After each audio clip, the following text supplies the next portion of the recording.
Which date? Today. Today it will not be possible now. But the matter is fully argued, my lord. It's okay. Again. Why? So it happens sometimes, sir. Choose your mutual. Today itself, my lord. No, because today, if it is taken up today second time, then it will entire board is stuck. But I don't want to argue. Saturday, what I was argued, my lord. Saturday. I am ready to sit on Saturday. So that other work is not spoiled. Oh, why Saturday, this?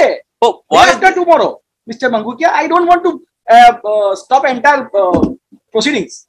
Saturday, full day I'll be allotting you. Saturday, if you are convenient. I am convenient. Even at midnight today. Midnight I am not convenient. तो जैसे भी आपने जज साहब को सुना वकील को कहते हुए कि आप आर्ग्यूमेंट फिर से करिए, तो you know what it means. It is like जब आप स्कूल में होंगे और आपने वाइवा दिया होगा साइंस के सब्जेक्ट्स में. आजकल तो हर एक सब्जेक्ट का वाइवा होता है. तो वाइवा जो टीचर है वो आपको बोले 2-4 दिन बाद आप फिर से वाइवा अपना दो. अब साहब के जहन में आएगा भाई मैं वाइवा क्यों दूं, मैं तो वाइवा दे चुका हूं अपना, और मैंने जो प्रिपरेशन करनी थी वाइवा से पहले वो मैंने करी, और उसके बाद मैंने आपके सामने 4 दिन पहले आया, मैंने दिया, और अब आप टीचर साहब मुझे कह रहे हो कि वाइवा फिर से दो. और यही एग्जैक्टली चीज ये जज कह रहे हैं इस वकील को कि आप अपना मैटर फिर से आर्ग्यू करो. ये चीज बहुत डीप रिफ्लेक्शन दिखाती है हमारी जुडिशरी में कि जजेस अपनी कन्वीनियंस के हिसाब से बहुत आसान से डायरेक्शन दे देते हैं कि भाई अब ये करो, आज मैं केस नहीं सुनूंगा, जो मैंने कहा मैं इतना ही सुनूंगा, अब तुम ये करो, अब तुम दोबारा आर्ग्यू करो.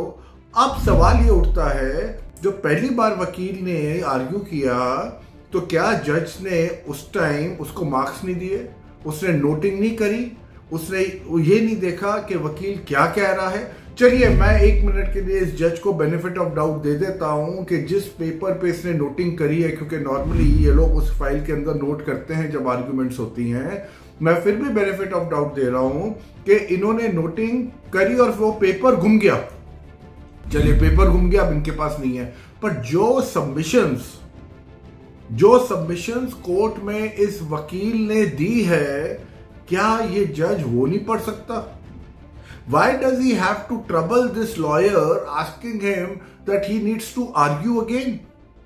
Why cannot he go back to the file and start reading? The problem in this country is जो वकील है वो आपसे मोटी मोटी केसेस की फाइल बनवाएंगे 200, 400, 500 पेज की, और 200, 400, 500 पेज में से मैं आपको गारंटी के साथ कहता हूं जज 1 या 2% से ज्यादा नहीं पढ़ता. 1-2% क्या हो गया, 2-4 पेजेस से ज्यादा नहीं पढ़ता, पर फिर भी ये रिकॉर्ड्स के लिए बनवाते हैं. अब ये जज को क्या करना चाहिए, इसको फाइल्स पढ़नी चाहिए, पर क्या ये फाइल्स पढ़ेगा? नहीं, क्योंकि he needs his own convenience. और अब देखिए कितने आराम से कह रहा है चलो मैं सैटरडे को भी आ जाऊंगा और मैं सैटरडे को ये मैटर सुन लूंगा.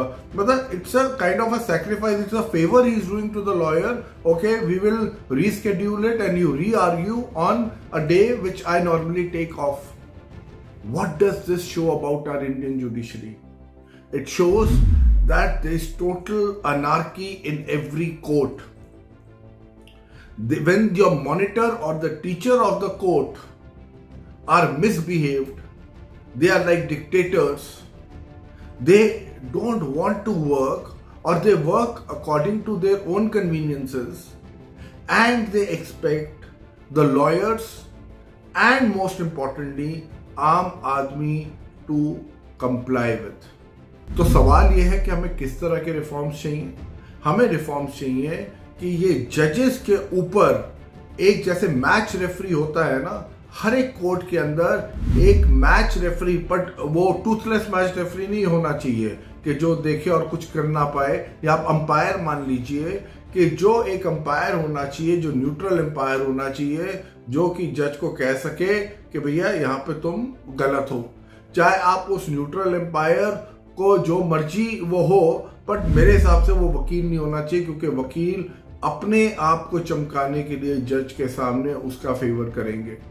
तो हमें रिफॉर्म्स चाहिए कि जजेस इस तरह अकाउंटेबल हों कि इनके यहाँ पे हर एक कोर्ट रूम में एक अंपायर या मैच रेफरी होना चाहिए जो जज को बता सके तुम गलत जा रहे हो।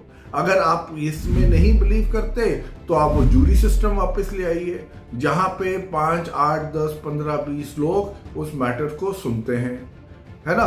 पर यहाँ पे ऐसा नहीं हो सकता कि भाई जज अपनी मनमानी करता रहे, सैलरी भी लेता रहे, वकील को भी तंग करे। अब वकील, अब मान लीजिए वकील उस दिन नहीं सैटरडे को अवेलेबल, या अब उसने प्रिपेयर कर लिया, अब वो उतनी अच्छी तरह आर्ग्यू नहीं कर पाएगा या कर सकता जितने उसने फर्स्ट टाइम किया। इसमें किसका नुकसान है? इसमें नुकसान क्लाइंट का, इसमें नुकसान आपका और मेरा है। वकीलों का भी कुछ ज्यादा नहीं गया, ठीक है, उसको थोड़ा सा पेन लेना पड़ा फिर रिवाइज करने में, वाइवा देने के लिए, बट सबसे ज्यादा नुकसान किसका है? एक आम आदमी का। तो मैं चाहता हूं हमारे देश की जो गवर्नमेंट है वो जागे और उनको एहसास हो कि जुडिशरी इस तरह से मनमानी करते हुए आगे नहीं चलनी चाहिए। If you like this video, kindly share it far and wide. Thank you so much.